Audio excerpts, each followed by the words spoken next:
एक आदमी ने एक बहुत ही खूबसूरत लड़की से शादी की। शादी के बाद दोनों की ज़िंदगी बहुत प्यार से गुजर रही थी। वह उसे बहुत चाहता था और उसकी खूबसूरती की हमेशा तारीफ़ किया करता था।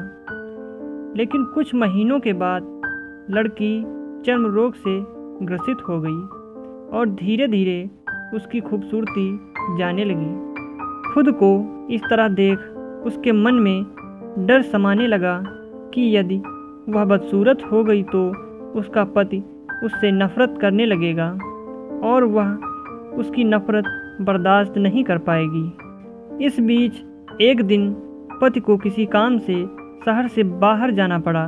काम खत्म कर जब वह घर वापस लौट रहा था, उसका एक्सीडेंट हो गया।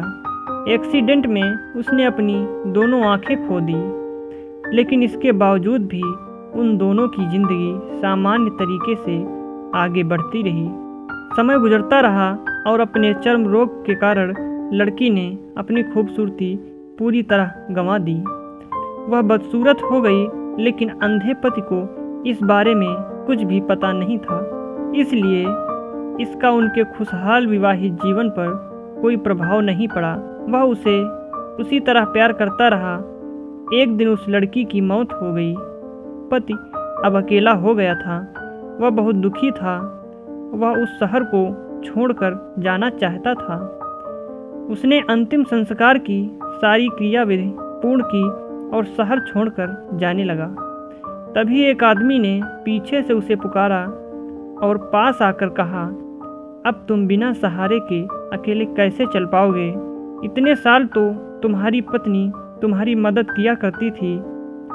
पति ने जवाब दिया, दोस्त, मैं अंधा नहीं हूँ। मैं बस अंधा होने का नाटक कर रहा था, क्योंकि यदि मेरी पत्नी को पता चल जाता कि मैं उसकी खूबसूरती देख सकता हूँ तो यह उसे उसके रोग से ज़्यादा दर्द देता। इसलिए मैंने इतने साल अंधे होने का दिखावा किया।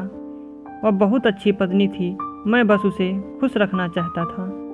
अगर आपको हमारी यह कहानी अच्छी लगी तो लाइक और शेयर ज़रूर करें और ऐसे ही नई नई कहानियाँ सुनने के लिए हमारे चैनल को सब्सक्राइब करना बिल्कुल ना भूलें।